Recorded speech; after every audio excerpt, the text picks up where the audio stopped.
जो हमारा backward propagation है वो बेसिकली क्या कर रहा होता है, इसका कुछ आर्किटेक्चर दिमाग में बना कि बैकवर्ड प्रोपगेशन जो है वो उसका मतलब क्या है कि भाई रिवर्स डायरेक्शन में वेट्स क्या हो जाए, चेंज हो जाए, अपडेट हो जाए, अपडेट हो जाए। ठीक है, और ये अपडेट होना जो है, हम इसको ऑर्डर करेंगे अपडेट हो जाओ, ये मॉडल खुद करेगा। इसीलिए हम कहते हैं कि न्यूरल नेटवर्क आर्किटेक्चर जो है वो सेल्फ लर्निंग पर काम कर रहा होता है। किस पे? कि जब तक लॉस जो है वो क्या नहीं हो जाता, लगभग जीरो या ऑलमोस्ट जीरो नहीं हो जाता, वो अपनी लर्निंग क्या करता रहता है, जारी रखता है। और उस चक्कर में कभी कभी वो लॉस को कम करने के बजाय बढ़ा भी जाता है, बढ़ा भी जाता है। अच्छा,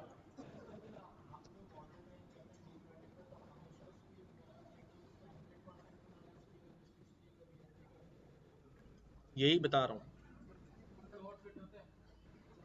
हाँ, मॉडल ओवरफिट होता है, और इन्होंने कहा कि भाई उसकी एक्यूरेसी 60-70% की होती, बढ़ क्यों नहीं जाती?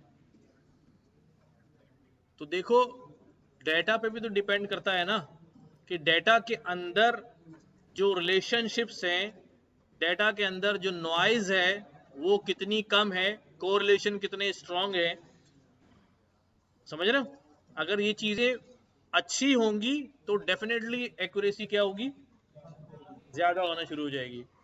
और अगर मैं सुपरवाइज लर्निंग की बात करूं, तो अगर अच्छा डाटा लेबल्ड हुआ होगा, एनोटेट हुआ होगा, गधे को गधा और घोड़े को घोड़ा ही कहा गया होगा, तो ज़ाहिर मॉडल अच्छा ट्रेंड होगा। लेकिन अगर डाटा के अंदर गलत एनोटेशन हुई होगी, कहीं गधे को घोड़ा कह दिया, कहीं घोड़े को गधा कह दिया, ज़्यादातर सही होगा लेकिन कुछ खराब भी होगा, तो इसका मतलब नॉइस पैदा हो रही है। तो अब मॉडल कंफ्यूज होता है, यार पहले तो इसको गधा कह रहे थे, आज घोड़ा कह रहे हैं। तो फिर गलत डिसीजन जो है वो होना शुरू हो जाते हैं, वेरिएशन की वजह से।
गुड्डू आ गया, फिर 2-3 बार और दबाएंगे यार, कुछ रह ना गया हो मुझे।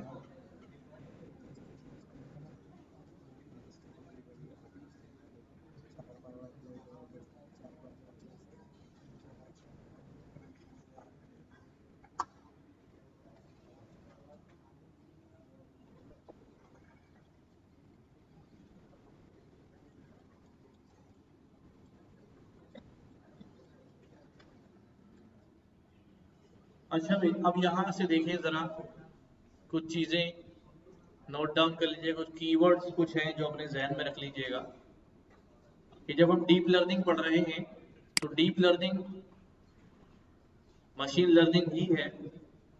ऐसे ही a new take on learning representations from data, data से रिप्रेजेंटेशंस को लर्न करना, that puts an emphasis on learning successive layers of increasingly meaningful representations।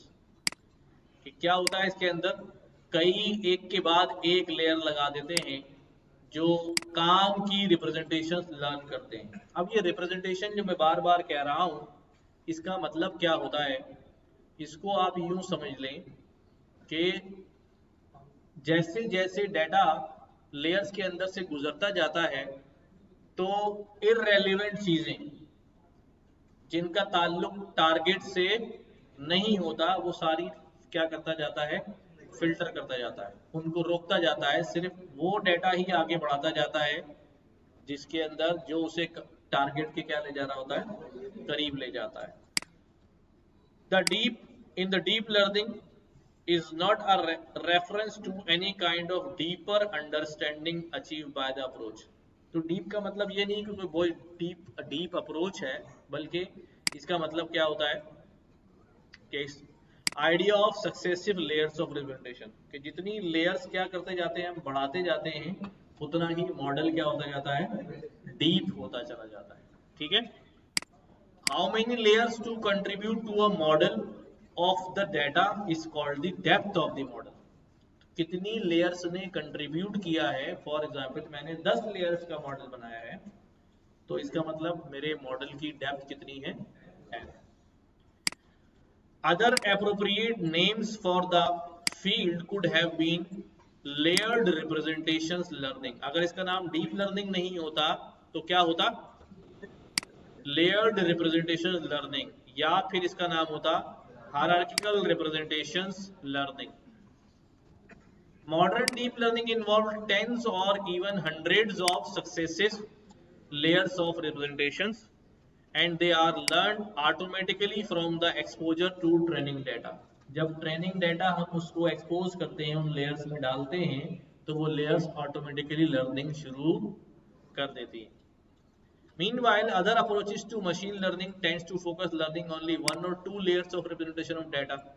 बाज दफ़ा जो मशीन लर्निंग मॉडल्स होते हैं उनमें एक आध ही लेयर होती है और हम उसको कई दफ़ा जो है वो क्या कहते हैं, शैलो लर्निंग। जो हम डीप लर्निंग है, जो मशीन लर्निंग के एल्गोरिथम पीछे इंप्लीमेंट करके आए, उनको कह सकते हैं हम कि वो शैलो लर्निंग है। In deep learning, these layers representation are learned via model called neural network. जो मॉडल हम बनाएंगे इन लेयर्स की मदद से, उस मॉडल को क्या कहते हैं, neural network. Structured in literal layers stacked on top of each other. इस तरह स्ट्रक्चर्ड होता है कि एक एक लेयर के ऊपर दूसरी लेयर हम क्या कर रहे होते हैं, स्टैक कर रहे होते हैं। The term neural network refers to neurobiology, but also some of the central concepts in deep learning were developed in the part by drawing inspiration from our understanding of the brain. तो deep learning के जो कुछ concepts हैं वो brain को देखकर ही, inspired होकर ही जो है वो उनको इम्प्लीमेंट किया गया। बट डीप लर्निंग के जो फिनोमिना है वो सारा मैथमेटिकल है। दिमाग में क्या चलता है नहीं पता, बस ये पता है इलेक्ट्रिकल सिग्नल जाते हैं, खरबों सिग्नल्स प्रोसेस हो रहे होते हैं हर मिली सेकेंड के अंदर। Deep learning models are not models of brain. वही बात है कि ये ब्रेन के मॉडल नहीं है कि आप कहें कि यार ब्रेन ऐसे ही काम करता है, नहीं, ब्रेन इज समथिंग। हाँ ये है कि ब्रेन इंसान देख के पहचानता है, तो मॉडल भी देख के क्या करता है, पहचानता है। बट मॉडल जो पहचान रहा है वो मैथमेटिकल ग्राउंड्स पे पहचान रहा है, और इंसानी दिमाग का जो है वो आइडिया नहीं है अभी। There is no evidence that brain implements anything like learning mechanism. Brain तो लर्निंग मैकेनिज्म करता है। हम एक बार किसी चीज को देख लेते तो हम एक पहली बार में ही लर्न कर लेते हैं, हमें मैनी एग्जाम्पल्स की जरूरत नहीं होती। You may come across pop science articles proclaiming that deep learning works like brain. आप कई आर्टिकल पढ़ेंगे, वहां लिखा होगा कि डीप लर्निंग जो है ब्रेन की तरह ही काम करती है। नहीं भाई नहीं। और was modeled after the brain, या डीप लर्निंग को जो मॉडल किया गया है वो ब्रेन का ही क्या बनाया गया है, आर्किटेक्चर बनाया नहीं। But isn't the case. It would be confusing, counterproductive for newcomers to the field think of deep learning as being in the way related to neurobiology. है, what do representation learned by a deep learning algorithm look like? अब यहां सवाल आता है कि जो बात मैं कह रहा हूं कि हर दफा लेयर से फिल्टर होता जाएगा, तो हो क्या रहा होगा। इसकी विजुअल जो है वो आप यहां देखें कि लाइक एक इनपुट दिया मैंने, what is the input, this H, एक जहाज भी है उल्टा उड़ रहा है, एच भी हो सकता है और 4 भी हो सकता है। वैसे ये 4 है, ये क्या है 4 है, क्या है ये 4। अब इन ओरिजिनल इनपुट 4 है। अब समझना इस बिहेवियर को, और ये मुख्तलिफ लेयर से गुजरा और आखिर में सॉफ्ट मैक्स की लेयर ने इसको कहा कि probability of being 4 is the highest. ये नंबर क्या हो सकता था, 0 भी, 1 भी, 2 भी, 3 भी, 4 भी, 5 भी, 6 भी, 7 भी, 8 भी, 9 भी। पिछली क्लास में हमने देखा था ना मॉडल रन करके। तो मॉडल से के मॉडल ने क्या लर्न किया है कि दिस नंबर इज 4।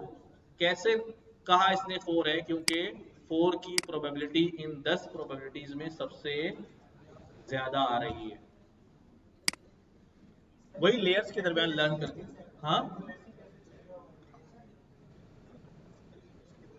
लेयर्स में हुआ क्या, लेयर्स में जो मैंने आपको सिखाया था कि लेयर्स में क्या होता है कि भाई एक इनपुट वैल्यू आती है आगे जाने के लिए, और इस दरमियान यहां पर क्या जनरेट करती है लेयर, वेट। ये वेट वैल्यू क्या होगी हमें नहीं पता, ठीक है, बट हम सीख लेंगे। एक वक्त ऐसा आएगा जब थियोरेटिकली बहुत ज्यादा पढ़ लेंगे तो फिर आपको समझ आ जाएगा कि यहाँ पर क्या हो रहा है। ठीक है, तो क्या होता है भाई, ये इनपुट और वेट आपस में क्या हो जाते हैं, मल्टीप्लाई, और एक और चीज जनरेट होती है वॉइस। और अगर मैं इसके ऊपर कोई एक्टिवेशन ना लगा दूं तो फिर मेरा क्या नजर आ जाता है, आउटपुट। ठीक है, तो ये हो रहा होता है हर नोड के ऊपर। Now see, as you can see 1.6 transformation digit image. अब ये देखो, यहां से 4 इनपुट हुआ, प्रोबेबिलिटी प्रोबेबिलिटी का फंक्शन था ना, सॉफ्ट मैक्स फंक्शन पढ़ा था हमने, 1/1 प्लस ई की पावर, जो भी आपका आउटपुट है, जो भी आपका आउटपुट है, इसको उस आउटपुट को इसके अंदर डालता हूं तो क्या आ जाता है, प्रोबेबिलिटी। अब हमारे पास आते हैं 10 आउटपुट, तो यहाँ पर कितनी प्रोबेबिलिटीज निकलेंगी, 10 प्रोबेबिलिटीज। हमारे पास अगर बाइनरी क्लासिफिकेशन है, हमने सिग्मॉइड यूज किया तो हमारे पास एक ही आएगा। फिर यहाँ से कितनी प्रोबेबिलिटी निकलेगी, एक। अगर वो प्रोबेबिलिटी 0.5 से ऊपर है तो हम कहते हैं बिलोंग्स टू 1, और नीचे है तो कहते हैं। अब ये देखो, ये इन्होंने एक डायग्राम बनाई है, विजुअलाइजेशन बनाई है कि लेयर्स के अंदर से रिप्रेजेंटेशन क्या कर रही होती है। जैसे ही इनपुट जो है वो फर्स्ट लेयर से गुजरा, तो पहले हमारा इनपुट कैसा था, ऐसा था। हर नोड के ऊपर कुछ ना कुछ क्या करी उसने, लर्निंग करी। हर नोड के ऊपर क्या करी, लर्निंग करी, और ऐसी हो गई। फिर यही इनपुट आगे गया, लर्निंग ऐसी हो गई। फिर यही इनपुट आगे गया और लर्निंग क्या हो गई। वो जो नंबर्स क्या हो रहे हैं, चेंज हो रहे हैं, चेंज हो रहे हैं। वेट और बायस से मल्टीप्लाई और प्लस होके नंबर्स क्या हो रहे हैं, चेंज हो रहे हैं। और चेंज होने के बाद जो बच रहा है वो ये बच रहा है, और अल्टीमेटली इस बचने पर उसने क्या कह दिया। अब आप यहां सोच रहे हैं कि ये क्या मजाक है, ये तो पहले ही 4 सही था। हाँ भाई, इससे क्या समझ में आया। अब मसला ये है कि हम देख रहे हैं इंसानी आंख से, हम देख रहे हैं, मॉडल की आंख नहीं है। मॉडल किसको देखता है, मॉडल देखता है नंबर्स को। किसको देखता है, तो ये इमेज है, और इमेज के अंदर होते हैं क्या, पिक्सल्स। पिक्सल्स की वैल्यू मल्टीप्लाई होती है। अभी हम एग्जाम्पल में आएंगे तो वहां ये डिटेल में समझाऊंगा, आने वाली है बस। जी, तो अब हमारे पास, अब हम चलते हैं बहुत सारी थ्योरी छोड़ के सीधा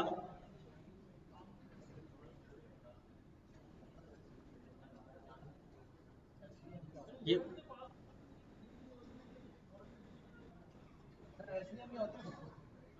सपोर्ट वेक्टर मशीन। अच्छा, आज के दौर में जो सबसे ज्यादा फ्रेमवर्क यूज हो रहा है वो कौन सा यूज हो रहा है, कैरस। ये जो कैरस फ्रेमवर्क है, ये जिस बंदे की इस वक्त मैंने किताब खोली हुई है, ये इसी बंदे ने ये फ्रेमवर्क बनाया है। कौन था ये था फ्रांकिस शोले। फ्रांकिस शोले। मतलब अच्छा, ये जो तस्वीर यहाँ लगी इसकी भी अलग एक स्टोरी है कि ये तस्वीर क्यों लगाई गई है। अच्छा, उसने खुद ही बता दिया, मैं यहाँ दिखा देता हूँ। पहले फ्रांकिस शोले से मिल लें आप। ये है प्यारा भाई फ्रांकिस शोले जी। बेटा वहां बिजली नहीं जाती, पानी नहीं का टेंशन नहीं है, गैस की टेंशन नहीं है, ट्रैफिक जाम नहीं है, सड़क टूटी भी नहीं है, तो वो रिलैक्स है, का फारिग है, तो क्या करें, पढ़ाई करेंगे वो हैं। फारिग है तो पढ़ाई करेंगे। अब हमें तो जो है ना वो 50 किस्म की टेंशन लगी रहती नहीं। तो बस क्या करें, बट फिर भी आप लोग कुछ ना कुछ जो है वो कर ही लेते। कहाँ गया भाई फ्रांकिस शोले, अब आएगा फ्रांकिस शोले शायद।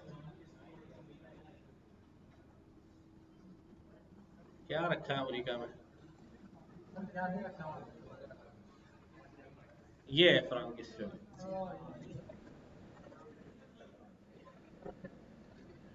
तो ग्रेट बेंच जबरदस्त बंदा है, मतलब बड़े रिसर्च साइंटिस्ट में आज के दौर में उसका नाम आता है, और बहुत यंग है, कोई बहुत एजड नहीं है। मैं है कहे जा रहा हूँ तो उसका मतलब क्या है यार, हैं? ट्विटर पे फॉलो कर ले, आपको नजर आ जाएगा फ्रांकिस शोले।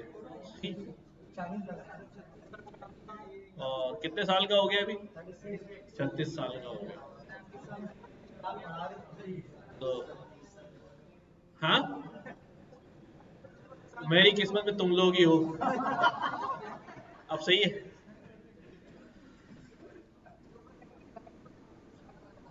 हाँ जी, 20 अक्टूबर का, पिछले अभी 2 हफ्ते पहले हुआ है, चलो 1 हफ्ते पहले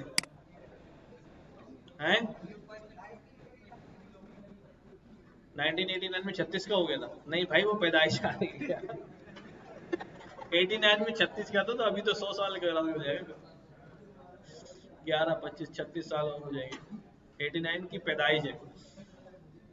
अच्छा बहरहाल, तो फ्रांकिस आंटी में बड़ा इंटरेस्ट है तुम्हें। कितनी उम्र होगी तुम्हारी, 22 साल में इंटरेस्ट देखो कहाँ पहुंचा है। यार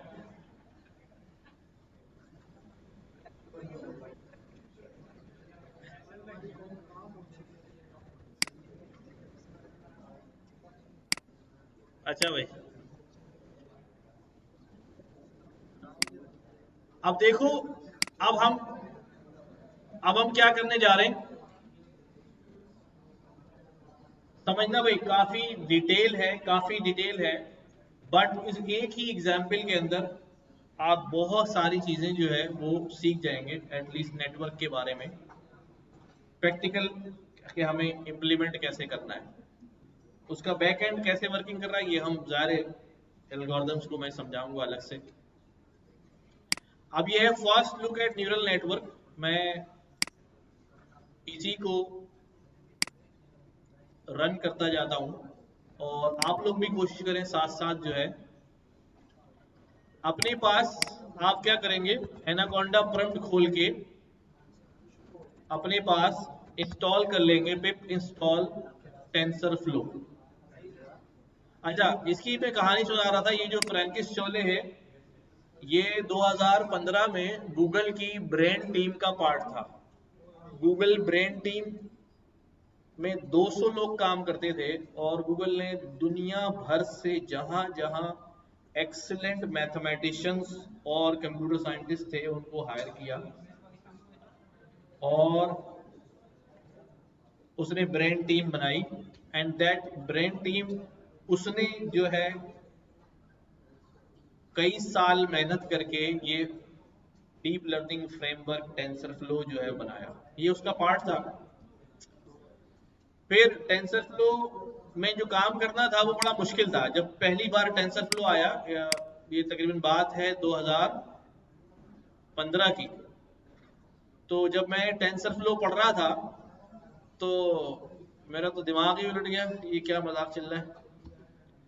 मतलब कोड लिखना जो है डिफिकल्ट था, मतलब पहला ही प्रोग्राम हम बना रहे थे। और मैं दिखाता हूँ,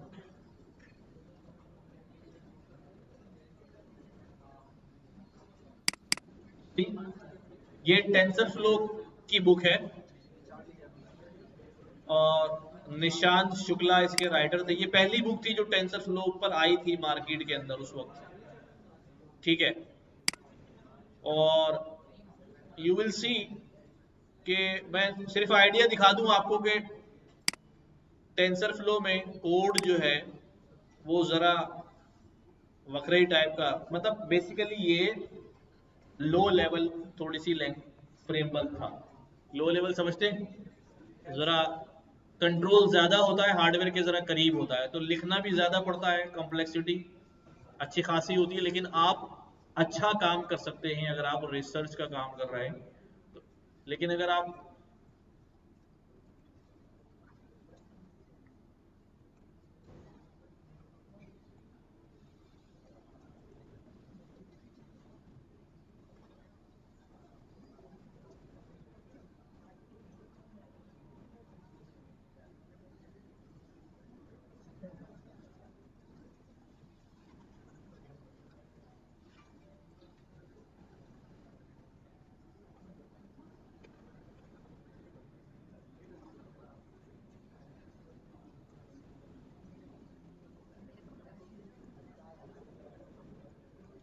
इस तरह का था, देखो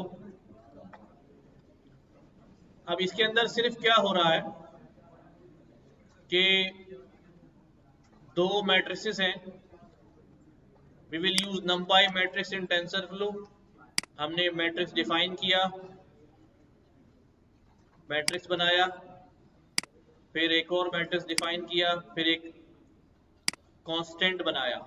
अच्छा, सी टाइप, अब पहले इसकी टाइप हम देख रहे हैं कि भाई टाइप क्या आएगी। उसके बाद हमने T F dot convert tensor M type D float, दो टेंसर में कन्वर्ट किया। टेंसर में कन्वर्ट होने के बाद फिर उसकी टाइप जो है वो हम देख पा रहे हैं। अभी इनको ऐड करना तो वो अलग ही कहानी, ठीक है।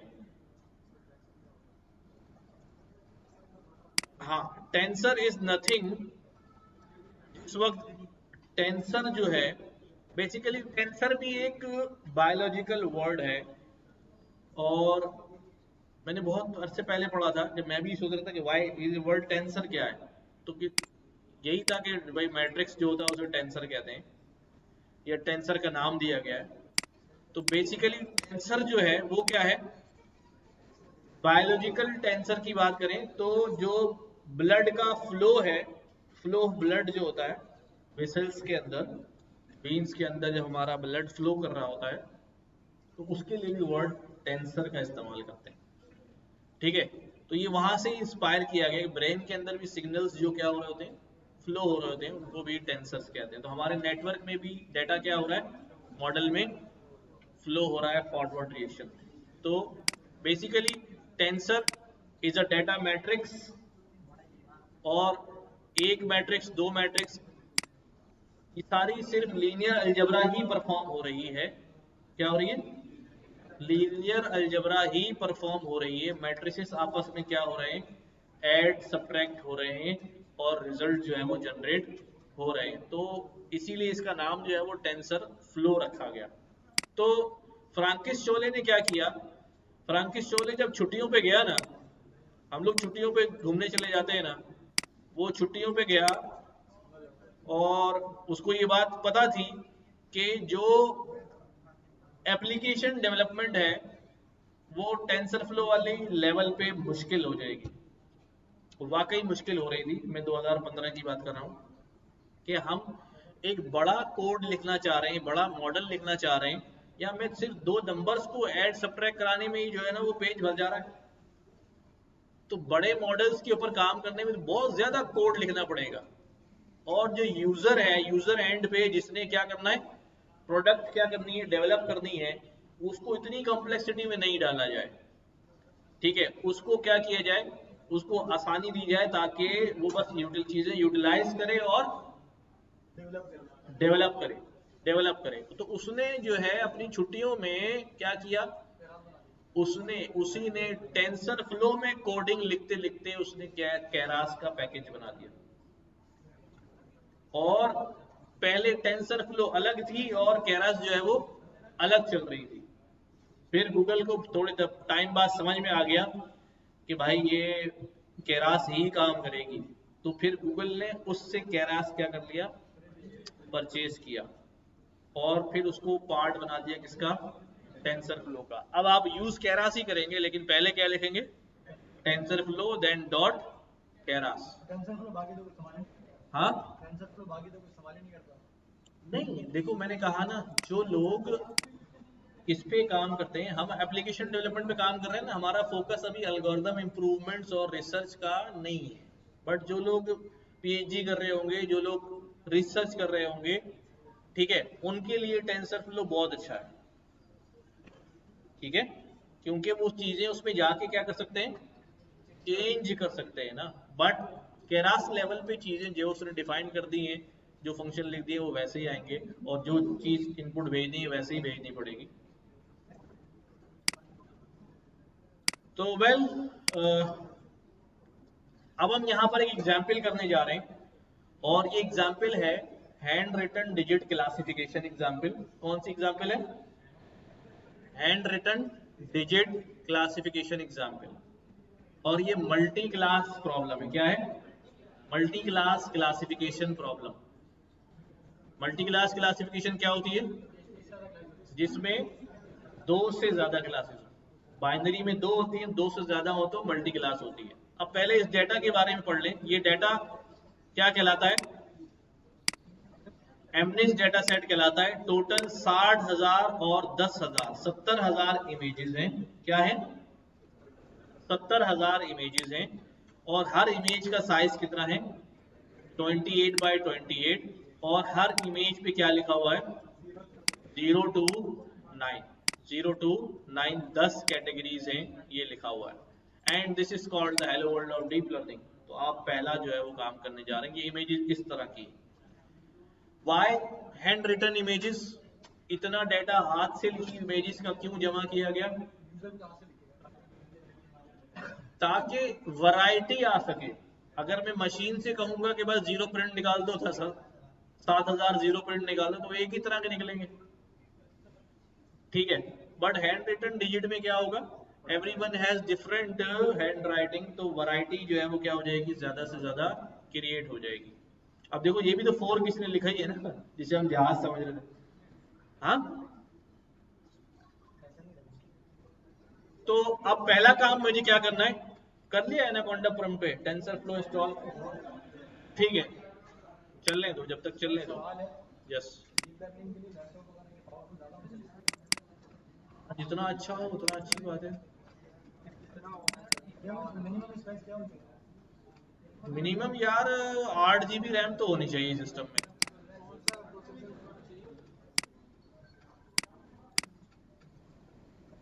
अभी ये सवाल करने का नहीं है, काम करो पहले।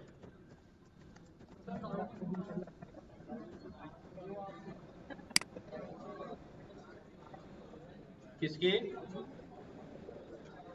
भाई वो बेसिकली जो स्कॉलर होते थे ना, आज के दौर के नहीं, हजारों साल पहले के जो स्कॉलर होते थे, उनका जो लिबादा होता था वो ऐसे ही होता था। ठीक है, लिबास, ड्रेस।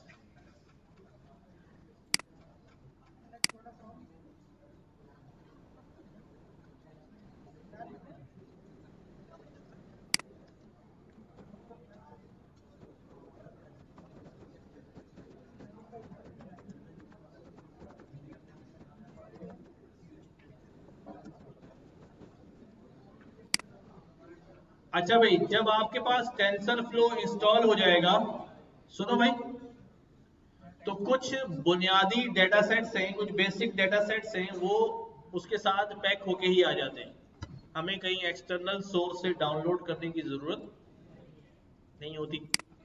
वैसे हम यही एग्जाम्पल करेंगे एक्सटर्नल सोर्स से डाटा लेकर भी, ताकि आपको जरा मामलात की संगीनी का अंदाजा हो।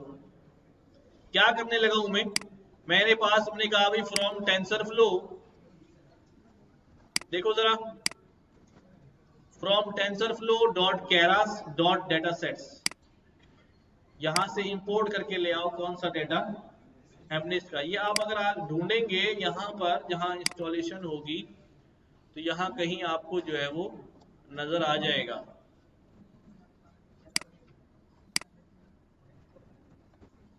केरास का फोल्डर होगा कहीं, जब तक मैं रन पे लगाता हूँ।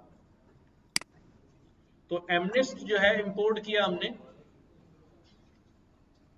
और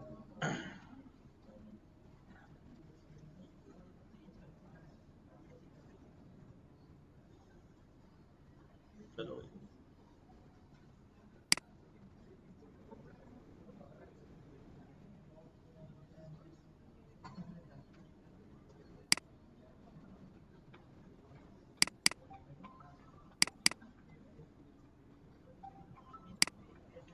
जब तक वो रेस्पॉन्स दे रहा है मैं अभी जरा, ये यहाँ पर होगा dot dot dot dot dot Keras, Keras में आए डेटा सेट्स, डेटा सेट्स में आए तो ये आ गया, पैशन एमनेस भी पड़ा हुआ है, रूटर्स भी पड़ा हुआ है, बोस्टन हाउसिंग,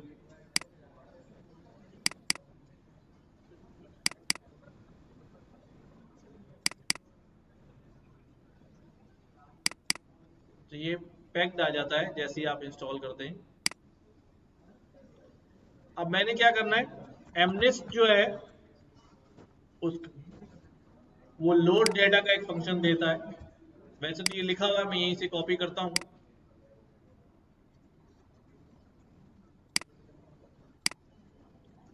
जब लोड डेटा किया तो मेरे पास क्या निकल के आएगा भाई, 4 चीजें निकल के आ रही हैं, ट्रेन इमेजेस और उसके लेबल्स, टेस्ट इमेजेस और उसके लेबल्स। लोड करने पर यहां से 4 चीजें निकल के आ रही हैं, train images, train labels, test images और टेस्ट लेबल्स। अब ये इमेजेस किस फॉर्म में होंगी, अगर मैं ट्रेन इमेजेस को देखूं कि train images, you will see कि ये क्या आ रहा है, 0 0 0 0 0 0 आ रहा है। बेसिकली ये 3 डायमेंशनल मैट्रिक्स है। क्या है? 3 डायमेंशनल मैट्रिक्स है। नंपाई हमने पढ़ा हुआ है, सबके जहन में होगा, कुछ लोग भूल गए होंगे, कुछ को याद होगा। तो आज हम इसको देखते हैं कि मैंने आपसे कहा था कि भाई 3D जो है, मेरे पास ये एक इमेज है, कितने साइज की, 28 बाय 28, सही है। ये अभी कितने डायमेंशनल है यार, 2 डायमेंशनल है। अगर मैं अगर ऐसी बहुत सारी इमेजेस एक दूसरे पर लाकर रखता जाऊं तो क्या होगा, अब ये कितने डायमेंशनल हो गई, अब ये 3 डायमेंशनल हो गया। क्या हो गया? 3 डायमेंशनल हो गया ना, 3 डायमेंशनल, 3 डायमेंशनल, 3 डायमेंशनल, कितने डायमेंशनल भाई? अच्छा, हमने पढ़ा था कि हमारे पास 3 डायमेंशनल जो मैट्रिक्स होता है उसके अंदर क्या क्या चीजें होती हैं, रॉ, कॉलम और डेप्थ, याद है? रॉ, कॉलम और डेप्थ। अब मैं यहां से याद भी करा देता हूं,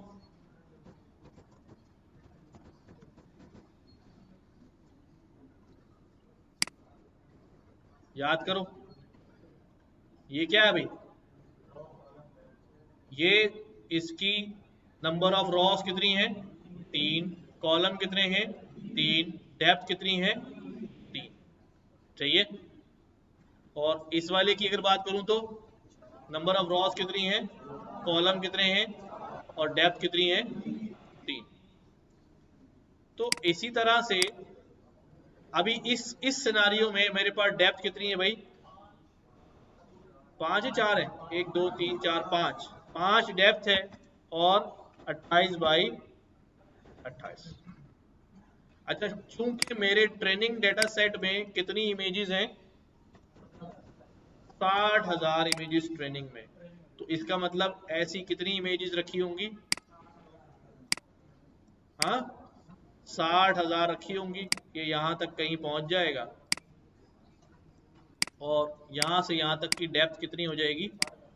60,000 हो जाएगी। ये बात क्लियर है? और टेस्टिंग में यही मामला कितना होगा? 10,000 का होगा। बट ये इमेज जो है 28 बाई 28 की, अब पहले इमेज को भी डिस्कस करें। हमने नंपाई में पढ़ा भी था ये कि इमेज क्या होती है भाई? बेसिकली पिक्सल्स होते हैं ना। इमेज क्या होते हैं? बेसिकली पिक्सल्स होते हैं। ये कोई भी इमेज है तो ये कलर पिक्सल्स है बेसिकली। सबको एग्री है इस बात पे? कोई मतलब तो नहीं है? तो सारे के सारे क्या है? पिक्सल्स है। इसका मतलब पूरी इमेज बेसिकली क्या है? नंबर है। पूरी इमेज बेसिकली क्या है? नंबर्स है। पिक्सल में क्या होता है? Pixels are colour values. क्या होती हैं? Colour values. जैसे फॉर एग्जांपल, जैसे मैं कोई इमेज अगर ले लूं, बिल्ली ले लूं, लाइक हमने क्या कर ली यहां पर? कोई इमेज ले ली है लाइक दिस। तो अब यहां पर एक बेसिकली ये जो एरिया है ना इतना बड़ा, ठीक है। अगर इमेज का साइज फॉर एग्जांपल मैं बोल रहा हूं इस वक्त इमेज का साइज कितना है? 100 बाई 100 है। तो इसका मतलब ये है कि 100 पिक्सल्स, 100 रॉज है और 100 कॉलम है। सही है? 2 हो गए, इसी तरह 3 हो गए, इसी तरह 4 हो गए। कितने होंगे ये रॉ में? 100। कॉलम में 100 और रॉ में भी इसी तरह ये क्या चलते रहे भाई? 100 चलते रहे। अब इस हर खाने में क्या होगा? हर खाने में एक नंबर होगा। हर खाने में क्या होगा भाई? एक नंबर होगा जिसकी वैल्यू क्या होगी? From 0 to 255। 0 से लेके 255 तक का कोई भी नंबर हो सकता है। ठीक है? 0 का मतलब होता है नो कलर, व्हाइट।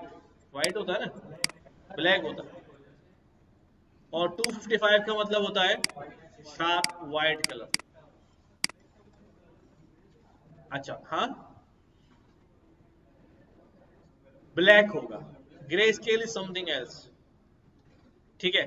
तो अब अच्छा, इसको अगर देख लें आप, इमेज RGB पिक्सल,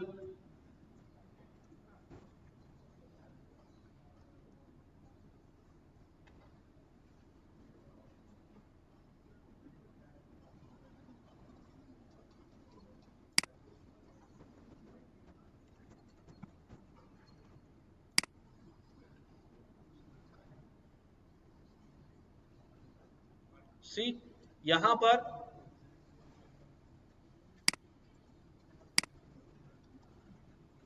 अगर मैं क्या करता हूं, ये जैसे इमेज आ रही है, कुछ कलर सिलेक्ट हुआ है, तो इसकी RGB वैल्यू कितनी आ रही है?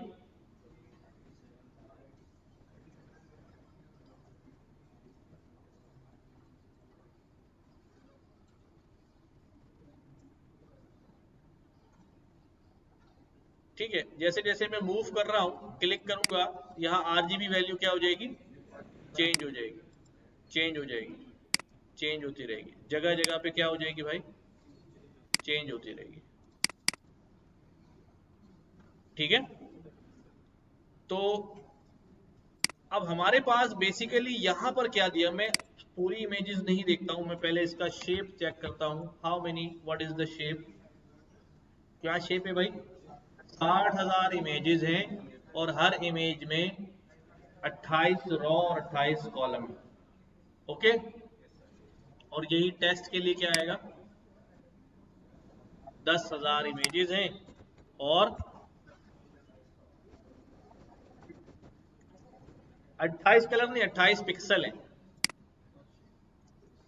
देखो, एक इमेज में अगर बना रहा हूं, ठीक है, 1 पिक्सल, 2 पिक्सल, जितने पिक्सल ज्यादा होंगे उतनी इमेज का साइज क्या होगा, बड़ा होगा। ठीक है, जैसे मैं यहां से उस दिन मैंने ड्रॉ भी की थी, मैं यहां से क्या करूं, पिक्सल में ले लूं और मैं बोलूं भाई एक इमेज बनाओ, एक 100 बाई 100 की।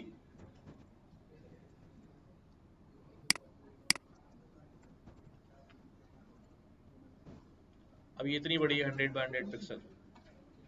ठीक है, इसको बड़ा करूं, मैं कहूँ भाई 500 और 500 कर दो, इतनी बड़ी होगी। और बड़ा कर दूं, यही परसेंटेज में भी कर सकते हो, कितने पिक्सल मैक्सिमम आ सकते हैं, इतने, इतनी बड़ी इमेज होगी। तो pixels define, number of pixel define the size of image. तो 28 बाई 28 की इमेज है और उन हर एक पिक्सल के अंदर क्या लिखा होगा, हर एक खाने में क्या लिखा होगा, कलर कोड। क्या लिखा होगा, कलर कोड, क्योंकि image is nothing but colour codes. जो भी इमेज में देख रहा हूं बेसिकली वो क्या है, कलर ही है और कुछ भी नहीं। सही है, अब आगे चलते हैं, हमारे लेबल्स में क्या लिखा होगा, ट्रेन लेबल्स। अगर मैं लेबल्स को देखूं तो लेबल्स में क्या लिखे हुए कि पहली जो इमेज है उसका लेबल क्या है। जैसे फॉर एग्जांपल मैं कहता हूं कि ट्रेन इमेजेस 0 इंडेक्स, ये एक इमेज आ गई। इसका अगर मैं शेप चेक करूं तो क्या आएगा, जल्दी बताओ, 28 बाई 28, पहली इमेज का साइज 28 बाई 28, और इसका लेबल क्या है भाई,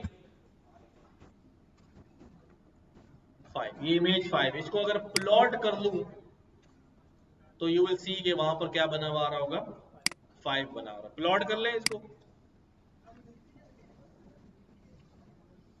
तो प्लॉट करने के लिए हम मैटप्लॉटलिब भी इस्तेमाल कर सकते हैं और इमेज की लाइब्रेरी भी इस्तेमाल कर सकते हैं।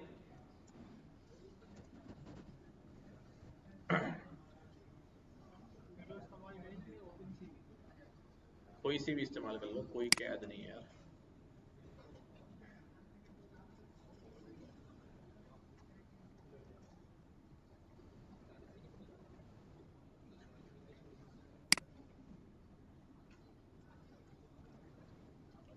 देखो, मैटप्लॉटलिब से मैंने बोला क्या कर दो, प्लॉट कर दो ट्रेनिंग इमेज में से कौन सी वाली, 0 इमेज।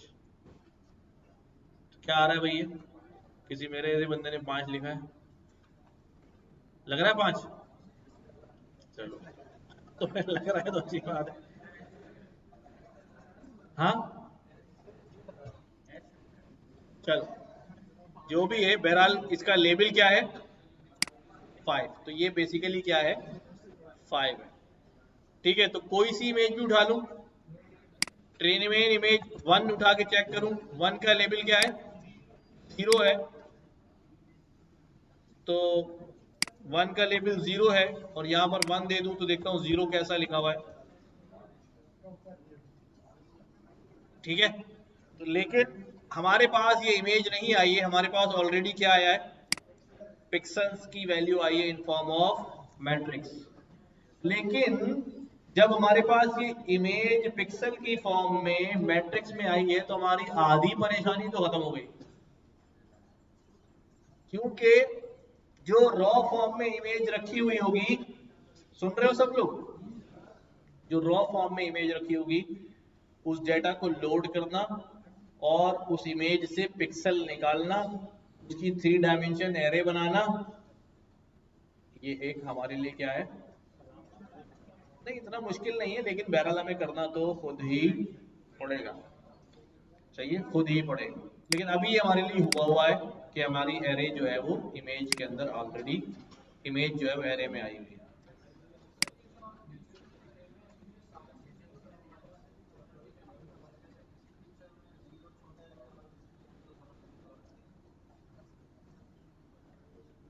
अच्छा, इनका सवाल जो है वो अच्छा है। एक चीज होती है, इसको हम कहते हैं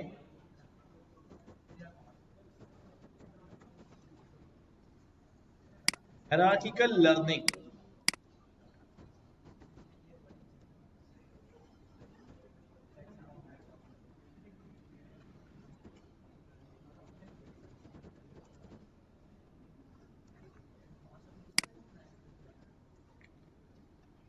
तो बेसिकली इसके अंदर क्या होता है,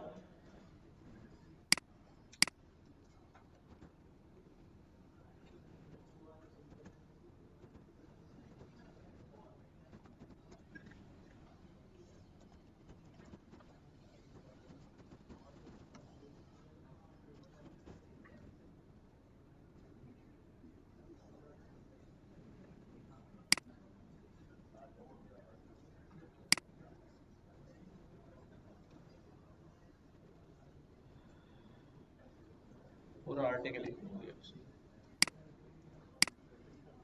असल में वो पैटर्न को लर्न करता है, साइज को नहीं। किसको? पैटर्न को, कि भाई जीरो का एक पैटर्न है। अब अगर ये जीरो वाली इमेज है तो इसकी मैट्रिक्स को अगर मैं देखूंगा तो एक खास अंदाज में पिक्सल वैल्यूज क्या हो रही होंगी, सर्किल बना रही होंगी, बाकी सारे पिक्सल क्या होंगे, खाली होंगे, जीरो होंगे, है ना। तो पैटर्न लर्निंग ये करता है। अब ये पैटर्न यहाँ पर आ जाए, यहाँ पर आ जाए, स्पेशल लर्निंग इसी को कहते हैं कि पैटर्न जो है वो एक बार उसने इमेज में कहीं लर्न कर लिया, वो पैटर्न कहीं भी रिपीट होगा वो उसको पकड़ लेगा।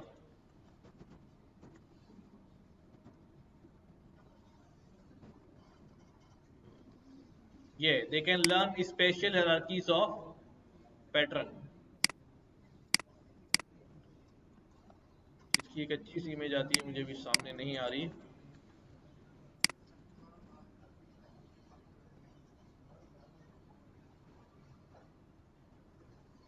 चलो देखेंगे बाद, आगे चलता हूं।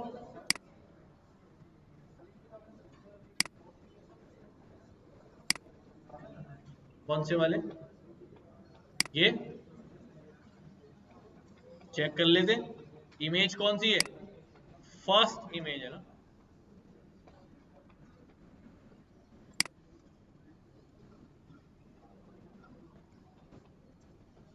कितने आ रहे हैं? ठीक है,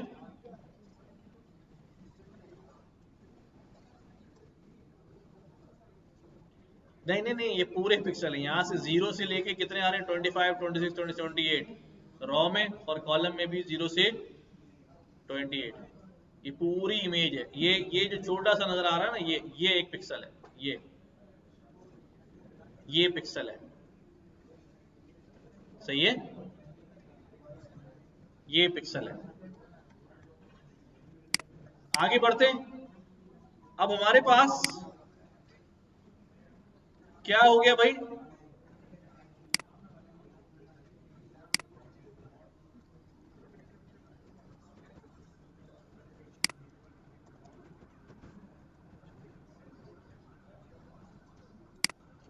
डेटा आ गया, हमने शेप चेक कर लिया, लेबल्स चेक कर लिए, हम एक मॉडल बनाने जा रहे हैं।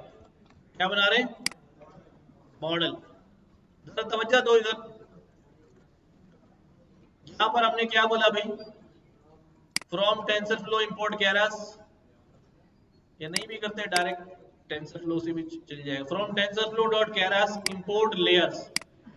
क्या मांगा हमने? लेयर्स याद है? कौन सी लेयर्स? 1 2 3 4 5 6 7, ये सब क्या है? लेयर्स। नहीं नहीं नहीं, अब हम वो इमेज का साइज है, अभी हम करते हैं। और हम जो है क्या करने जा रहे हैं, हमने एक सीक्वेंशियल टाइप का मॉडल बनाया है। कैसा मॉडल? सीक्वेंशियल का मतलब होता है कि इसमें लेयर्स एक के बाद एक आगे लगती जाएगी। क्या? हाँ, हाँ होता है। अब लेयर्स के बाद हमने लेयर्स में से कहा कैसी लेयर बनानी है मुझे, डेंस लेयर बनानी है। अब सवाल का जवाब सुनो, डेंस लेयर कौन सी होती है? जिसके अंदर जिसके अंदर हर न्यूरॉन सामने वाली लेयर के न्यूरॉन से क्या हो जाता है, कनेक्ट हुआ हुआ होता है। ऐसी लेयर को क्या कहते हैं, डेंस लेयर कहते हैं। सही है, इसके पास भी तीनों आ गए, इसके पास भी तीनों आ गए, और इसके पास भी। इसको फुली कनेक्टेड, फुल कनेक्टेड और डेंस लेयर कहते हैं। अब हमने यहां पर बोला कि भाई ये जो डेंस लेयर लगा रहे हो उसमें कितने न्यूरॉन खड़े करने हैं, 512। हमारा इनपुट क्या होगा, हाँ भाई,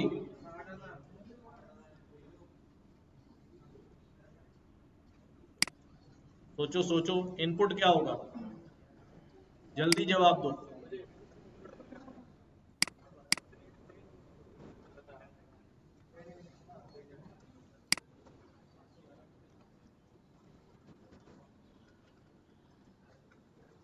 जल्दी सोचो, इनपुट क्या होगा भाई, जवाब आना चाहिए।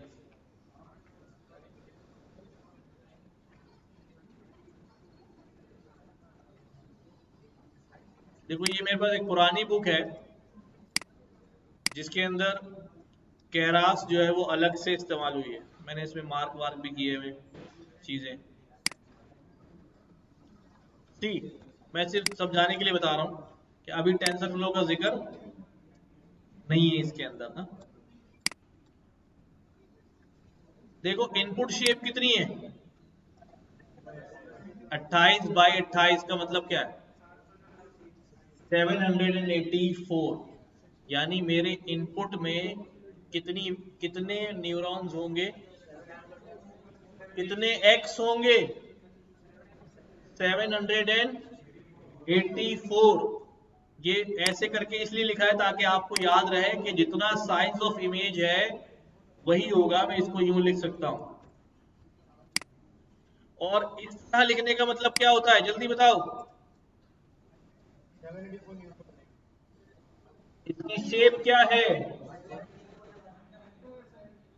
वेक्टर। याद आया नंपाई में कि ये शेप होती है वेक्टर की। अब हमारी इमेज तो कैसी है, 2D है, 2D है, उसमें से एक एक इमेज भेजेंगे ना।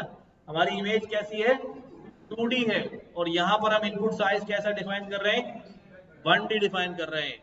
ऐसा इसलिए है क्योंकि जो डेंस लेयर होती है, यानी जो आर्टिफिशियल न्यूरल नेटवर्क होता है, जो न्यूरल नेटवर्क की बेसिक टाइप है, वो हमेशा खाने को क्या मांगता है, वेक्टर। क्या मांगता है। अब आपका डेटा किसी भी शक्ल में हो, आपको उसको इनपुट क्या देना पड़ेगा, वेक्टर देना पड़ेगा। ठीक है, तो dense layer basically forms artificial neural network ANN। और हमने कहा हमारे पास इनपुट में आएंगे 784। अच्छा, जब ये बाद में अपडेट कर दिया गया तो यहाँ से इनपुट हटा दिया गया, कहा वो इनपुट खुद ही इन्फर कर लेता है, इनपुट खुद ही इन्फर कर लेता है, आपको बताने की जरूरत नहीं है। इसलिए मैंने ये लाइन निकाली ताकि आपको बात समझ में आए। जो भी इनपुट होगा इमेज का वो खुद ही क्या कर लेगा, आगे 512 से क्या हो जाएगा, कनेक्ट हो जाएगा। ठीक है, क्या, कौन सी वाली, अच्छा अच्छा अच्छा। वेक्टर क्या होता है, जब हमारे पास एरे होती है, इसमें नंबर लिखे होते हैं, तो ये क्या होता है, इसको कहते हैं वेक्टर। क्या कहते हैं, और अगर यूं करके नंबर लिखे हों तो इसे क्या कहते हैं, ये कितने डायमेंशन है और ये कितने डायमेंशन है। सही है। अब हम ये कह रहे हैं कि जो ANN है, आर्टिफिशियल न्यूरल नेटवर्क है, या जो डेंस लेयर है, उसको कैसा इनपुट चाहिए होता है, उसको चाहिए होता है वेक्टर इनपुट, 1 डायमेंशन चाहिए होता है। हाँ, तो फिर हमें डेटा को क्या करना पड़ेगा, मैनिपुलेट करना पड़ेगा। जी, मैंने इसीलिए कहा कि ये डेटा बिल्कुल पका पकाया डेटा है, आपको कोई अभी मेहनत डेटा पे नहीं करनी। आपका फोकस अभी सिर्फ आर्किटेक्चर समझना है। जब हम रॉ फॉर्म में डेटा उठाएंगे तो वहाँ छोटी भी इमेजेस होंगी, बड़ी भी इमेजेस होंगी, मुख्तलिफ साइज की होंगी, तो हमें साइज भी बराबर करने के लिए कोड लिखने पड़ेंगे। सही है। तो अभी यहाँ पर क्या बात समझ में आई कि डेंस लेयर का इनपुट हमेशा क्या होगा, वेक्टर। और डेंस लेयर का मतलब है आर्टिफिशियल न्यूरल नेटवर्क। तो अब मैं ये वाला कोड हटा दूं, बात समझ में आ गई? ठीक है, अच्छा चलो, या इसी को चला देता हूं, from tensor flow dot caress. ठीक है, मॉडल इंपोर्ट किया और लेयर भी इंपोर्ट कर लिया।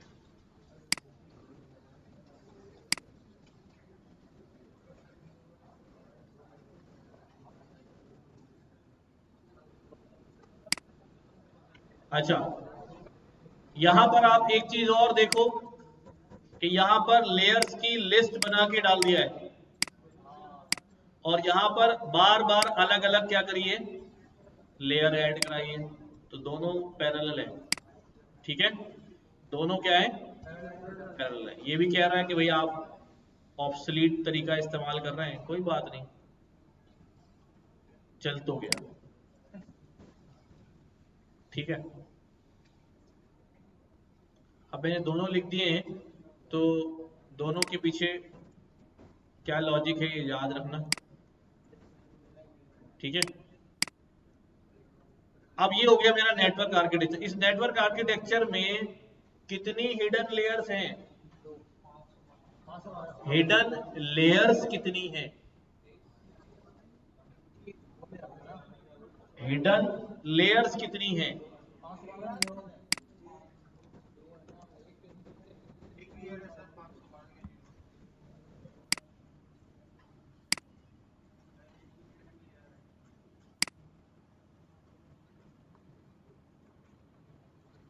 एक इनपुट होता है और एक उसके दरमियान में जितनी भी होती है सब क्या होती हैं। कैसे बदलेगा आउटपुट लेयर कौन सी है, जो आखिरी वाली होगी वो क्या होती है, आउटपुट होती है। ठीक है, जो आखिर वाली होती है वो आउटपुट होती है। तो अब यहां पर ये कौन सी है भाई, हिडन लेयर कितनी है, एक ही हिडन लेयर है। ठीक है, और उस हिडन लेयर पर एक्टिवेशन क्या लगाया हुआ है, रेलू। रेलू क्या करता है, रेलू जो है किसी भी नेगेटिव वैल्यू को जीरो कर देता है और पॉजिटिव वैल्यू को एज इट इज जाने देता है। पॉजिटिव वैल्यू को एज इट इज जाने देता है, वन नहीं करता। वन परसेप्ट्रॉन में करवा रहे थे, स्टेप फंक्शन करता था वन, कि अगर पॉजिटिव है 100 आ गया 50 आ गया तो उसको क्या कर देगा वो वन, क्योंकि उसको 0 1 चाहिए होता था। बट ये नेगेटिव वैल्यू को जीरो करता है और पॉजिटिव को सेम जाने देता है। तो अब हुआ क्या होगा, आप देखो, अब मैं आर्किटेक्चर बनाता हूं तो आपका कॉन्सेप्ट जो है वो क्लियर होगा। देखो हमारे पास ये, हमें शुरू शुरू में इतनी मेहनत करनी पड़ी ताकि हर चीज क्या हो, क्लियर हो। एक न्यूरॉन, दो न्यूरॉन, तीन न्यूरॉन, और फिर हमारे पास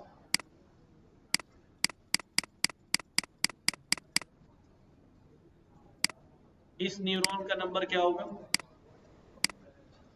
784, है ना। ये फर्स्ट न्यूरॉन, ये सेकंड, ये थर्ड, इसमें पिक्सल की वैल्यू जो भी हो, लेकिन इनपुट लेयर में 28 बाई 28 784। पूरी इमेज क्या कर हो जाएगी, कैसे, सवाल दोबारा रिपीट करो। अच्छा देखो, एक इनपुट है और ये क्या है, एक, ये क्या है, दो। तो इनपुट और आउटपुट के दरमियान में जितनी भी होंगी क्या होंगी। ठीक है, मैं यहां पे क्या करता हूं, देखो इधर ये मैंने काम किया, कॉमा,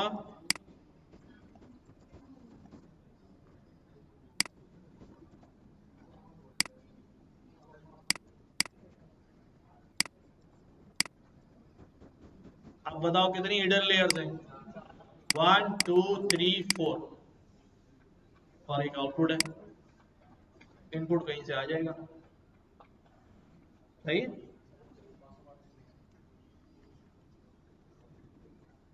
चलिए अब वापस यहां पे आता हूं। अब ये 784 न्यूरॉन्स खड़े हैं एक लेयर में, अच्छी खासी बड़ी लेयर है। कभी मशीन लर्निंग में इतना बड़ा इनपुट दिया था हमने? और यहां हमने बोला कि हम एक हिडन लेयर लगा रहे हैं जिसके अंदर न्यूरॉन कितने होंगे। सबसे पहले हम क्या लगा रहे हैं, एक हिडन लेयर लगा रहे हैं। क्या बोल रहा हूं मैं, एक हिडन लेयर लगा दी, क्योंकि हमारे नेटवर्क में कितनी लगी हुई है, एक ही लगी हुई है। और उस हिडन लेयर के अंदर कितने न्यूरॉन एडजस्ट करने, 512। हाँ, इस सवाल की तरफ आ रहे हैं, ठीक है। ये सारे मिलके यहां तक पहुंच गया, कौन सा वाला, 512। और इससे आउटपुट निकल के एक और लेयर में जा रहा है। वो लेयर जो है हमारी कौन सी लेयर है, डेफिनेटली आखिरी लेयर है। तो वो कैसी लेयर है, आउटपुट लेयर है। और उसमें कितने न्यूरॉन हैं, अच्छा 10 क्यों है, क्योंकि हमारी जो डेटा है उसके अंदर जो आंसर्स हैं वो कितने हो सकते हैं, 10 आंसर्स होने की पॉसिबिलिटी है, ठीक है। उसके अंदर 10 आंसर्स आने की पॉसिबिलिटी। तो अब हुआ क्या होगा, एक न्यूरॉन, ये 784 जाके पूरे के पूरे किससे कनेक्ट होंगे। तो भी इस एक न्यूरॉन के ऊपर क्या हो रहा होगा, तवज्जो देखो जरा, सब तवज्जो दो इसको। इस एक न्यूरॉन पे क्या हो रहा होगा, summation of I from 1 to n, 1 to n। और यहां पर क्या हो रहा होगा, W इंटू एक्स प्लस 22। और ये W कहां से कहां तक होंगे, I और I, और हमारे n कितने हैं, तो इसका मतलब ये कितने बन जाएंगे बीच में, W1 X1 W2 X2 W3 X3 W784 X784 तक जाएंगे। और हमने इसके बाद यहां पर क्या किया, एक नॉन लीनियर फंक्शन लगा दिया इसके ऊपर, क्या, रेलू। तो यहां से जब वैल्यू निकलेगी तो वो रेलू आउट होगी, क्या होगी, फंक्शन ने जो भी जनरेट किया था उसके बाद वो वैल्यू क्या हो जाएगी, अगर जीरो नेगेटिव होगी तो जीरो हो जाएगी, और पॉजिटिव होगी तो सेम चली जाएगी, यस। और यहां से फिर कितनी वैल्यू आएंगी इसके पास, हर न्यूरॉन पे यही कैलकुलेशन चल रही होगी, इस पे भी, इस पे भी, इस पे भी, इससे भी। तो 512, और फिर 512 जाके इन 10 से क्या हो जाएंगे, कनेक्ट हो जाएंगे।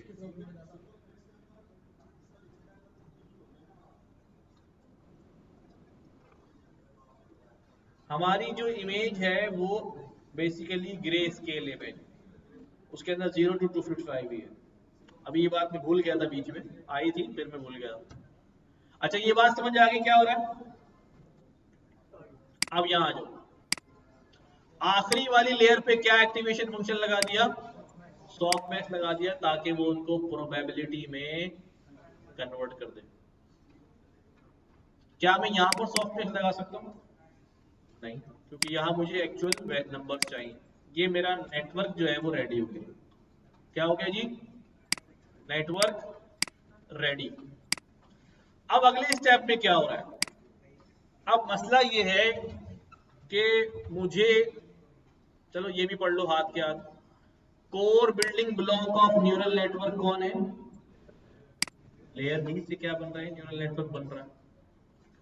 आप लेयर को समझ सकते हैं क्या, फिल्टर फॉर डेटा। लेयर की मुख्तलिफ एस्पेक्ट्स आपको नजर आ जाएंगी। Some data goes in and comes out in more useful form. कुछ डेटा अंदर जाता है लेकिन बाहर निकलता है तो ज्यादा यूजफुल फॉर्म में आ जाता है। किसके लिए, हमें तो पल्ले नहीं पड़ रहा था, गुस्सा था, 4 पता नहीं क्या निकल रहा था। तो हमारे लिए तो वो अपने हिसाब से नहीं, मॉडल के लिए यूजफुल फॉर्म है। यूजफुल फॉर्म क्यों है? क्योंकि वो उसे उसके टारगेट के क्या ले जा रहा है, करीब ले जा रहा है। और यूजफुल फॉर्म इसलिए है, उससे कैसे पता चलेगा टारगेट के करीब जा रहा हूं? लॉस लॉस कम हो रहा होगा। ठीक है, चलते हैं आगे। कुछ कह रहे थे? सॉफ्ट मैक्स को 1D चाहिए होता है।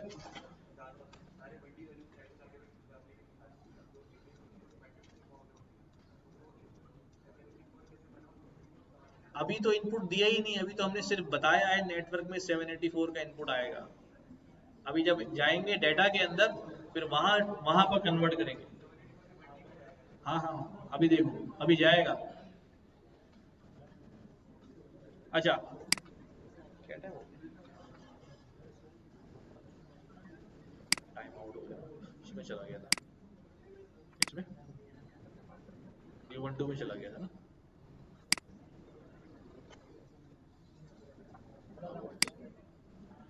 स्पेसिफिकली देखो भाई, क्या बात समझ में आई? लेयर क्या होती है? एक डेफिनेशन क्या हो गई? लेयर क्या होती है भाई? Core building block of. आपने ये बोल दिया, बात सही है। फिर आप क्या कह सकते हैं, लेयर क्या होती है भाई? और आप क्या कह सकते हैं, लेयर क्या होती है? Extract representation out of data, feed into them. तो लेयर क्या करती है? डाटा में से रिप्रेजेंटेशंस को एक्सट्रैक्ट करती है, यानी खराब चीजें पीछे। अब यहां पर एक कॉन्सेप्ट आता है जिसे हम कहते हैं फीचर इंजीनियरिंग। क्या कहते हैं? मशीन लर्निंग में हम जब ये काम करते हैं तो हम देखते हैं कि यार कौन सा फीचर रेलिवेंट है, कौन सा नहीं है, किसका कोरिलेशन बन रहा है, किसका नहीं बन रहा है। याद है? यहां पर हमें फीचर इंजीनियरिंग करने की जरूरत, क्योंकि लेयर खुद ही ये काम कर लेती है। जो इररेलेवेंट फीचर्स होते हैं वो क्या हो जाते हैं, पीछे रह जाते हैं, और लेयर में से रेलेवेंट फीचर ही जाते हैं। इररेलेवेंट फीचर कौन होता है? जिसका ताल्लुक टारगेट से नहीं बन रहा होता। रेलिवेंट फीचर वो होगा जो उस टारगेट के कहा जा रहा होगा, करीब जा रहा होगा, लॉस क्या कर रहा होगा, जीरो कर रहा होगा। ठीक है, तो hopefully representation that are more meaningful for the problem at hand. ऐसी रिप्रेजेंटेशन लर्न करती है लेयर जो कि क्या होती है, ज्यादा मीनिंगफुल होती है। किस चीज के लिए? फॉर प्रॉब्लम एट हैंड, जो भी मसला आप सॉल्व करने वाले। Most of the deep learning consist, ज्यादातर डीप लर्निंग किस पर मुश्तमिल है? चेनिंग टुगेदर व्हाट? Simple layers. बहुत सारी लेयर्स को आपस में क्या करते जाना, एक के बाद एक चेन बनाते जाना। ठीक है, that will implement a form of progressive data distillation. जो क्या इंप्लीमेंट कर देगा? डिस्टिलेशन का प्रोसेस देगा ना, कभी क्लास प्रैक्टिकल किए होंगे। क्या करते थे? वहां गिलाते थे फिल्टर पेपर में से, फिल्ट्रेशन भी करते थे, डिस्टिलेशन। तो ये भी आपकी डिस्टिलेशन हो रही है। A deep learning model is like a sieve. sieve क्या होती है? छलनी। For data processing. तो a deep learning model is like a sieve for data processing, made of succession of increasingly refined data filters, the layers. तो layer छलनी है, layer filter है, layer building block है, लेयर रिप्रेजेंटेशन लर्न करती है। ये सब बातें किससे मुताल्लिक हैं? लेयर से। तो यहां पर कहता है कि भाई हमारे मॉडल में दो डेंस लेयर है। कितनी? डेंस का मतलब क्या है? सेकंड और लास्ट लेयर जो है उसमें कितने वे हैं? 10 रास्ते हैं, यानी 10 न्यूरॉन्स हैं। और सॉफ्टमैक्स लेयर है वो, क्या लगा हुआ वहां पर? Which means it will return an array of something to each score will be the probability of the current digit image belongs to one of the 10 digits classes, right? ये बात समझ आ गई? अब जो अगला स्टेप है, हमने अपनी इमेज में देखा था कि हमें एक ऑप्टिमाइजर चाहिए। हमें क्या चाहिए? ऑप्टिमाइजर चाहिए। हमें लॉस कैलकुलेट करने वाला एक लॉस फंक्शन चाहिए। हमने मशीन लर्निंग में यूज किए थे mean squared error, root mean squared error. ठीक है, these are all loss functions जो डिफरेंस कैलकुलेट कर रहे थे। और हमें एक मैट्रिक्स चाहिए जो बता सके कि एक्यूरेसी क्या आ रही है। उसमें हमने प्रिसीजन भी पढ़ा, रिकॉल भी पढ़ा और एक्यूरेसी और F1 स्कोर भी पढ़ा। तो ये तीन चीजें हमें इंजन में चाहिए। कौन? एक ऑप्टिमाइजर, एक लॉस फंक्शन, एक। अब जरा तीनों की डेफिनेशन पढ़ो कि ऑप्टिमाइजर क्या करता है। To make a model ready for training we need to pick three more things as a part of compilation steps. Number one, optimizer. ये क्या करता है भाई? ये एक मैकेनिज्म है which model will update itself based on training data it sees, so it's as to improve its performance. सही है? ज्यादा डिटेल की बात नहीं होगी, यहाँ बैक प्रोपगेशन होगा, चेन होगा, ये कुछ बस सिंपल सी बात है कि एक मैकेनिज्म है जिसकी वजह से मॉडल क्या करेगा, अपने आप को अपडेट करेगा। लॉस फंक्शन क्या होगा? How the model will be able to measure its performance on the training data and thus how will it be able to steer itself in the right direction. कि भाई कैसे model अपनी performance को improve करेगा training में और किस direction में जाएगा, राइट डायरेक्शन चूज करेगा। कौन? Loss function. क्योंकि लॉस ही तो ऑप्टिमाइजर को बताता है कि भाई मैं इतना हूं, अब करो जो करना है। और ये क्या भी? हाँ,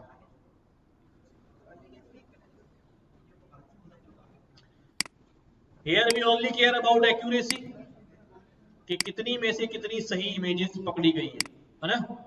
तो मैट्रिक्स में एक्यूरेसी अभी देख रहे हैं। तो अब ये कंपाइलेशन स्टेप करते हैं।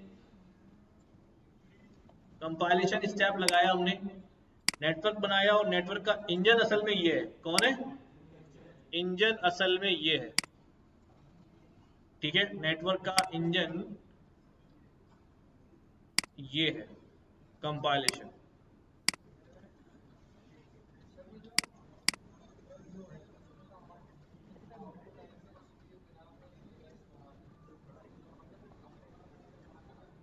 आ रहा हूं भाई, गुड क्वेश्चन कि भाई ये 512 क्यों है।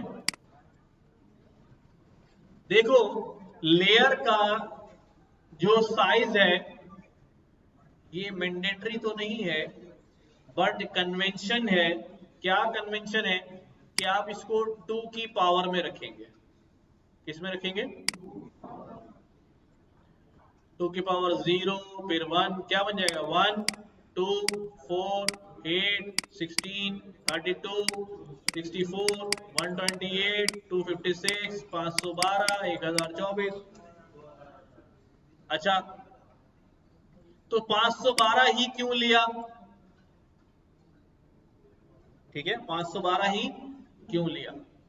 देखो, हमें क्या करना होता है, हमें एक ऐसा मॉडल बनाना होता है, उसका इनपुट, अगर इनपुट बहुत बड़ा हो, फॉर एग्जांपल देखो इनपुट इतना बड़ा है, क्या ये, अब टेक्निकल बात है ये, क्या it's feasible to make a hidden layer of this size? क्यों? कॉम्बिनेशन नहीं बनेंगे। जब कॉम्बिनेशन नहीं बनेंगे तो रिप्रेजेंटेशंस की लर्निंग क्या होगी? कम होगी, मॉडल सही ट्रेन नहीं होगा। समझ रहे बात? मॉडल सही ट्रेन नहीं होगा। अच्छा, तो फिर क्या करना चाहिए? अगर मेरा इनपुट साइज इतना हो तो क्या इट इज फीजिबल कि मैं लेयर इतनी बड़ी लगा दूं? क्यों? फिर क्या होगा? डेटा कम होगा, पेट बड़ा है, एक ही निवाले में साड़ा हड़ा, मॉडल ओवरफिट, सारी रिप्रेजेंटेशंस क्या हो जाएंगी? जनरलाइज होने के बजाय ऑप्टिमाइज हो जाएगा, ऑप्टिमाइज हो जाएगा। तो इट्स अ ट्रेड ऑफ कि अब करना क्या है, ठीक है। तो हमने यहां पर क्या किया कि 784 के आगे हमने चूज कर लिया है कि यार 512 लगा दें, ठीक है। अच्छा, ये आप जरूरी नहीं, आप 784 से क्या कर सकते हैं, इसको बड़ा कर सकते हैं। आप कहें यार मैं 1024 की लगाता हूं, और आपने अल्टीमेटली क्योंकि टारगेट की तरफ जाना है, लिहाजा डायरेक्शन क्या होगी? कन्वर्जेंस होगी। क्या होगी? कन्वर्जेंस होगी। आप आहिस्ता आहिस्ता क्या करते जाएंगे? काम करते जाएंगे, काम करते जाएंगे। ठीक है, बड़ा कर भी लिया कोई बात नहीं, लेकिन इतना बड़ा नहीं करना कि बिल्कुल ही क्या हो जाए, पेट बड़ा हो जाए, निवाला छोटा हो जाए। ठीक है, इतना बड़ा करना कि ठीक है, और अल्टीमेटली आपका मॉडल जो है वो क्या हो जाएगा, कन्वर्ज होना शुरू हो जाएगा। और ये भी हरकत नहीं करनी, कौन सी वाली, कि भाई बीच में छोटी लेयर एक लगा दी और उसके बाद फिर बड़ी लगा दी। ये वाला जो इशू है इसको कहते हैं बॉटल नेक। यानी क्या मतलब, मतलब ये कि इनपुट यहां गया, अच्छी खासी रिप्रेजेंटेशन लर्न हुई, यहां पर साइज क्या कर दिया। जब साइज कम होगा तो डेफिनेटली लर्निंग क्या होगी, कम होगी। लर्निंग कम होने का मतलब है ज्यादा फीचर्स क्या हो जाएंगे, रह जाएंगे। अब ज्यादा फीचर रह गए और आगे लगा दिया बड़ा पेट, फिर वही प्रॉब्लम आ गया कि अब इतनी बड़ी लेयर के लिए डेटा क्या रह गया, तो ओवरफिट। तो ठीक है, तो बॉटल नेक भी क्रिएट नहीं करनी, आपने कोशिश करनी है आपकी डायरेक्शन जो है वो इस तरह से चले। हिट एंड ट्राई, कितनी लेयर लगेंगी, कितनी नोड लगेंगी, कुछ नहीं पता, कुछ नहीं पता। क्योंकि हर दफा क्या होता है, हर दफा डेटा चेंज होगा, हर दफा नेचर ऑफ डेटा चेंज होगा, हर दफा आउटपुट चेंज होगा। तो मैं कहूँ नहीं यार ये कॉम्बिनेशन अच्छा है, तो वो मेरे डेटा के लिए अच्छा है ना यार, आपके लिए डेटा के लिए थोड़ी अच्छा है। तो वो आपको खुद ढूंढना पड़ेगा।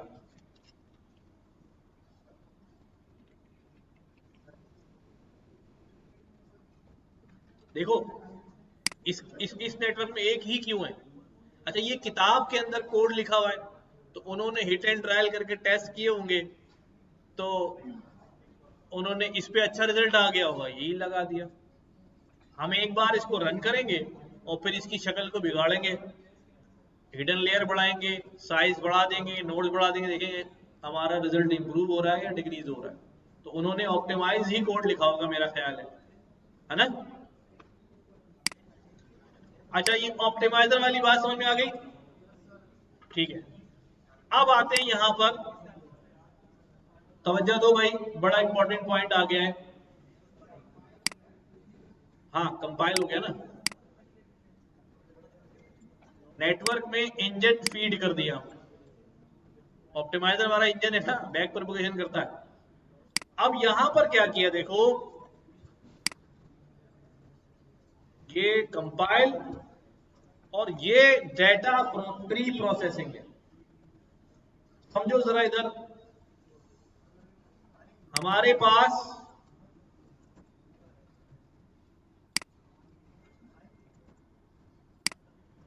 हमने इमेजेस को क्या कर दिया, रीशेप कर दिया, किसमें, 60,000,784 में। अब याद करो हमारे पास क्या सीन था यार, हमारे पास 3D था, क्या था, 3D था, लाइक दिस। मैं 4-5 लगा देता हूं ताकि बात समझ में आ जाए। क्या शेप बन गया इसका, 5, 28, 28, यही है ना। अब मैं इसको कह रहा हूं मुझे कन्वर्ट करना है 5/784 में। पहली बात तो क्यों, समझो समझो, मुझे मॉडल को क्या देना है, वेक्टर देना है। मुझे हर इमेज को क्या करना पड़ेगा, सीधा करना पड़ेगा। हर इमेज को, मेरे पास एक इमेज है, समझो जरा, एक इमेज है और इसके अंदर क्या है भाई,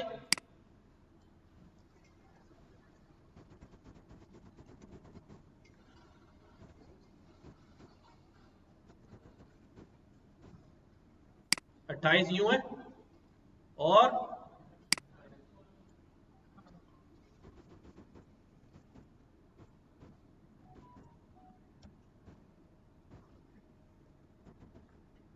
28 यूं है, ऐसे ही है ना। 28 रॉ 28 कॉलम। मुझे क्या करना है, इस इमेज को सीधा करना है। तो मैं जब इसको रीशेप करूंगा तो क्या होगा भाई, एक 28 की रॉ यूं आ जाएगी, दूसरी 28 की रॉ यूं आ जाएगी, तीसरी 28 की रॉ यूं आ जाएगी। कितनी रॉ आ जाएंगी, 28 रॉ आ जाएंगी। समझना जरा, कितनी रॉ आ जाएंगी। तो अब मैं कह सकता हूं कि मेरे पास क्या हो गई भाई, 28 रो आ गई। और इसमें कितने मेंबर हैं, इसमें कितने मेंबर हैं, और इसमें कितने मेंबर हैं। तो ये एक वेक्टर बन गया। टोटल मेंबर कितने हो गए, 784। अब से रुक जाओ, रुक जाओ, रुक जाओ, रुक जाओ। अब ये तो एक इमेज हो गई। अब ये क्या हो गई भाई, एक इमेज हो गई। मेरे पास कितनी इमेज है, 5 है।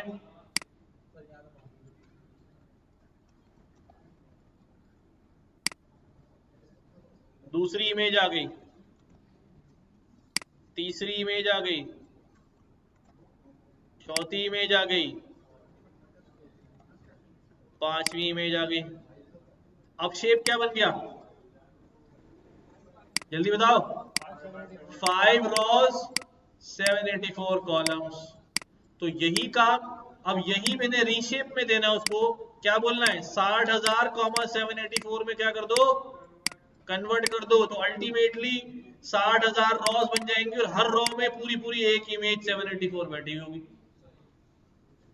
क्लियर है बात। हाँ भाई, सही है ना। तो यहां पर रीशेप कर दिया। रीशेप करने के बाद हमने उन्हीं इमेजेस को 255 से क्या कर दिया, सबसे बड़ी वैल्यू क्या है वहां पर, एरे में पिक्सल में सबसे बड़ी वैल्यू क्या है। ये क्या स्टेप किया हमने, स्केलिंग की है।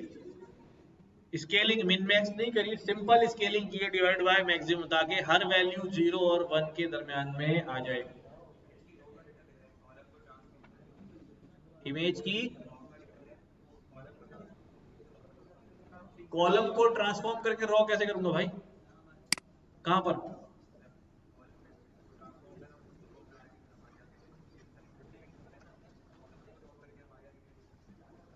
बेटा हमारे पास 3D है ना, इसमें इसमें इसमें कैसे निकालूं बताओ।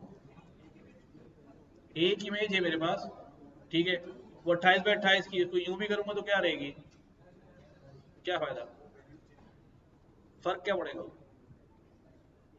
कोई फर्क तो नहीं आ रहा ना उससे। ट्रांसपोज दे दूं तो कोई फर्क नहीं आ रहा जी। 10,000 आएंगे 100 बाय 100 पिक्सल, 10,000 का वेक्टर आएगा एक इमेज। सही है।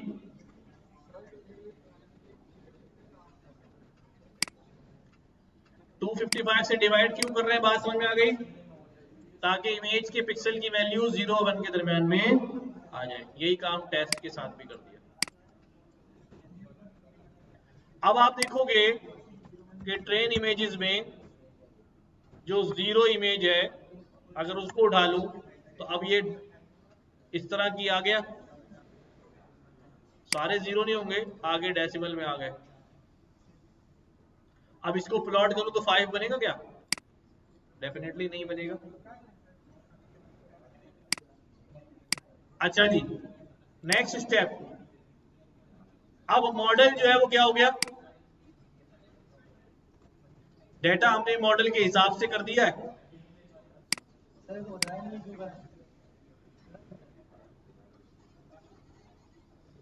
अच्छा भाई, इसका सवाल है ये क्यों करा है, यही सवाल है ना। जो डेंस लेयर होती है उसको कैसा खाना चाहिए होता है, तो ये क्या करा, वेक्टर ही तो करा है। अब इसमें से, इस मैट्रिक्स में से लूप चला के एक एक एरे निकाल के क्या करेंगे, ऐसे एक एक एरे उठेगी और सीधा मॉडल के मुंह में हम डालते रहेंगे डेटा, है ना। ऐसे करके गया मॉडल के मुंह, फिर अगली गई मॉडल के मुंह, एंड सो ऑन। सही है। तो ये हो गया हमारे पास। अब मैंने करना है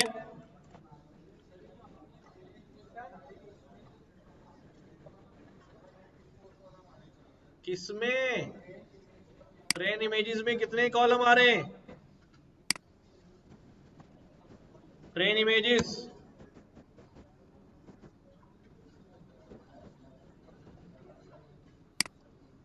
जीरो इमेज,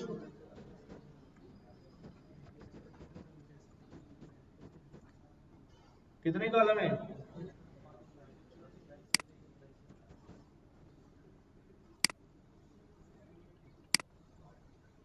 ये एक रॉ चल रही है, पता नहीं कहाँ खत्म हो गई, जीरो का जीरो उठा दो। अच्छा जी, मॉडल कर रहे हैं अब हम फिट। हमने क्या बोला है भाई, कितनी बार बैक प्रोपगेशन करना, कितने इपॉक चलाना, 5 इपॉक चलाना। ट्रेन इमेजेस, ट्रेन लेबल्स दोनों प्रोवाइड कर दी। लेबल्स हमारे नंबर्स हैं, क्या लेबल इनकोडर की जरूरत है, लेबल इनकोडर भी नंबर 1 2 3 4 ही करेगा, या वन नॉट इनकोड कर दो, ठीक है। बैच साइज क्या है, बैच साइज की एक लंबी कहानी है। ये एक वक्त में कितनी इमेजेस उठाएगा मॉडल के लिए, मॉडल में तो एक ही फीड होती है, बट बट जो वेट की ऑप्टिमाइजेशन होगी, वेट की जो अपडेशन होगी, सुन लो ये बात जरा गौर से, थोड़ी टेक्निकल है, थोड़ी थ्योरेटिकल है और इंटरनल है, काफी इंटरनल बात है कि वेट, मैंने एक इमेज फीड की और उसका जो भी लॉस आया, तो क्या वो हाथ के हाथ उस इमेज के ऊपर अपने वेट को अपडेट करेगा, यस यस। लेकिन क्या मतलब, तो नीचे देख रहा था जब एक इमेज फीड हुई, ये क्या है,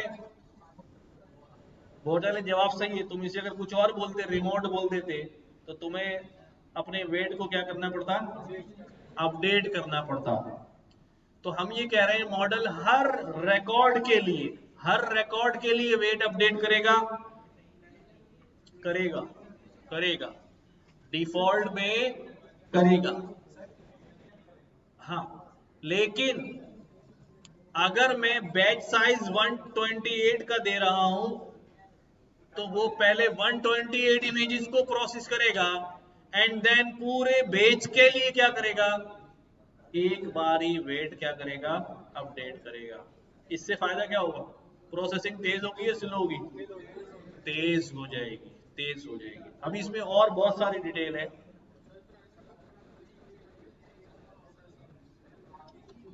हर, अभी आप देखो जब ये चलेगा ना, तो आप नंबर्स को देखना, वहां में समझाऊंगा, ये हर दफा 128 का बैच उठा रहा होगा। सी देखो, बहुत बड़ा भी नहीं कर देना कि यार वो एक ही बैच के वेब अपडेट करने में पागल, यार इतना बड़ा सारे कैसे करूं, वन उठाएगा वन। कौन सा वाला था, मुझे याद नहीं आ रहा, तुम लोगों को क्यों भेज दिया मैंने रिसर्च पेपर। अच्छा चलो देखते, अभी मैं इसको रन कर रहा हूं, रन करूं, मैंने इसको रन किया, देखो पहला इपॉक चल रहा है, यहां क्या लिखा हुआ आ रहा है, 469। अभी बता दो, 469 लिखा हुआ आ रहा है, क्यों लिखा हुआ आ रहा है, मेरे पास कितनी इमेजेस हैं, 60,000 इमेजेस हैं।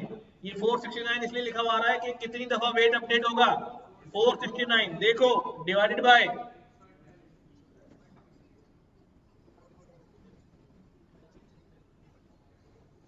469 टाइम्स क्या होगा, वेट अपडेट होगा एक इपॉक में। क्या,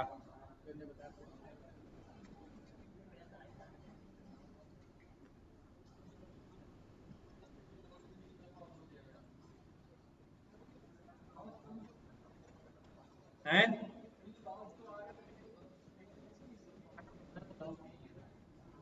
अपने सवाल पहले संभालो, क्या कह रहे भाई, समझ नहीं आया हैं? बेटा हमारे पास टोटल डेटा कितना है? 60,000 का है। हमने कहा बैच साइज कितना है? अब मैं आपसे कहूं बेटा 60,000 तस्वीरें वहां पड़ी है, एक दफा जाओ और 128 इमेज लेकर आओ, हर दफा में कितनी लानी है? तो कितने चक्कर लगेंगे?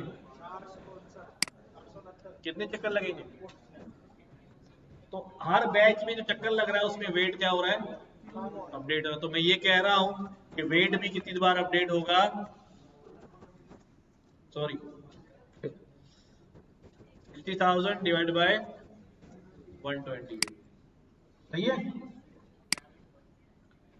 अच्छा भाई, तो अब ये सिंपल सा मॉडल था और एक्यूरेसी लेवल देखो कितना है इसका, 83.7। और लॉस देखो, शुरू में क्या था भाई लॉस, फिर आहिस्ता आहिस्ता क्या होता रहा।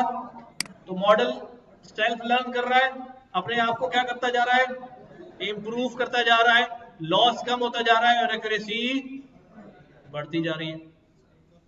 अगर मैं ये कहूं कि मैं इस बैच साइज को, मैं इसी को एक बार और चला दूं, तो टोटल इपॉक्स कितने हो जाएंगे? 10 हो जाएंगे। और कहानी कहां से शुरू होगी? 83 के बाद से होगी। Let's see.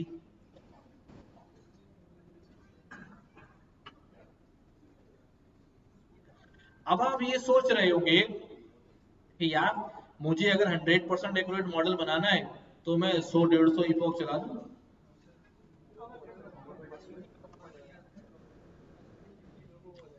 फिर उसके साथ वही होगा जो हमने मशीन लर्निंग में पढ़ा था कि एक ही सवाल, एक ही डेटा इतनी बार दे दूं, इतनी बार दे दूं कि वो सारे सवाल याद हो जाएंगे, उसके ऑप्टिमाइज हो जाएगा वो। और फिर जब अनसीन डेटा आएगा तो फिर बलून ब्लास्ट हो जाएगा।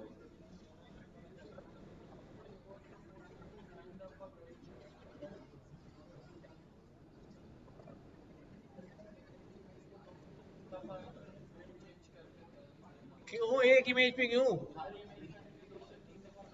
हर इमेज पे खेल ही नहीं रहा वो। हाँ मैंने बोला भाई ये इंसान है या गधा है, तो पहले मैं एक एक इमेज बता दे के था, ये गधा है, ये इंसान है। नहीं, अब हमने क्या कर दिया, 100 इमेजेस खड़ी कर दी, तो 50 गधे हैं 50 इंसान है। बेटा लर्निंग करो पहले इनके, और फिर जब रिजल्ट आएगा उनके वेट अपडेट करें, फिर आगे बढ़ा दी, पूरा पैकेज बना के पूरे डेटा का 469 टाइम्स। सही है भाई, 88 तक पहुंच गई है। आप प्रिडिक्ट करेंगे ना, पहले ट्रेनिंग तो देख लें।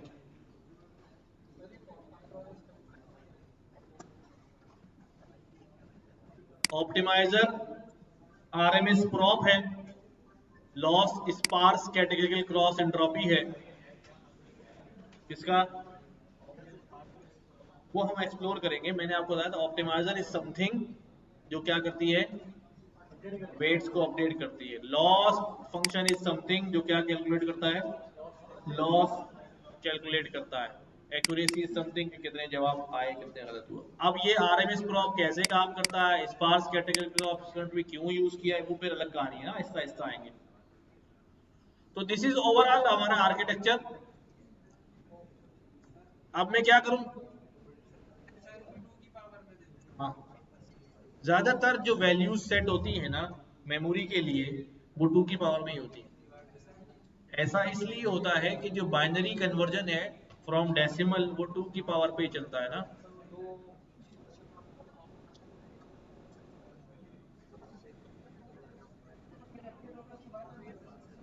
हाँ पहले,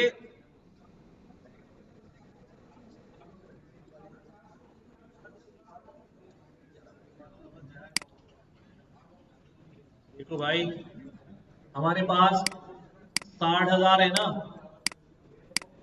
कितनी है? इनमें से पहली दफा मॉडल कितनी जगह इमेज उठाएगा? 128।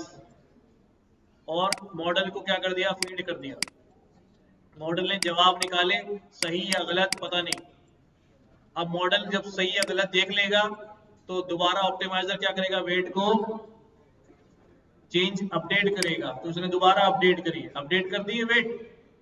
अब गया ये दोबारा वहां से नए 128 उठाए और फिर यही प्रोसेस रिपीट किया, फिर नए 128 उठाए, फिर यही प्रोसेस रिपीट किया। अब ये जो 128 दफा उठाना है ये कितनी बार होगा, पूरे 60,000 डेटा उठाने के लिए 128 469 दफा ये करना पड़ेगा, तब 60,000 पूरे कवर होंगे। हाँ बिल्कुल, चल गया आप लोगों के पास।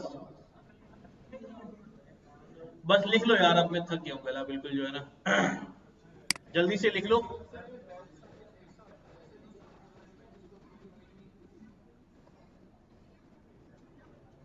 आखिरी बैच में जो बचेगा वो उठा लाएगा ना।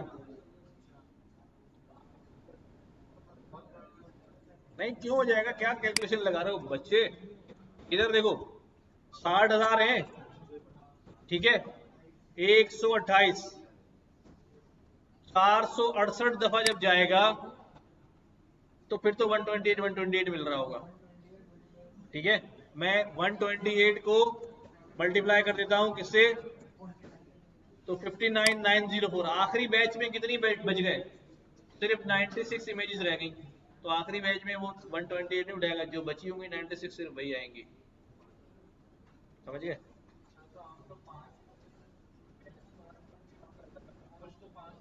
हाँ ये एक ही इपॉक में हो रहा है अभी,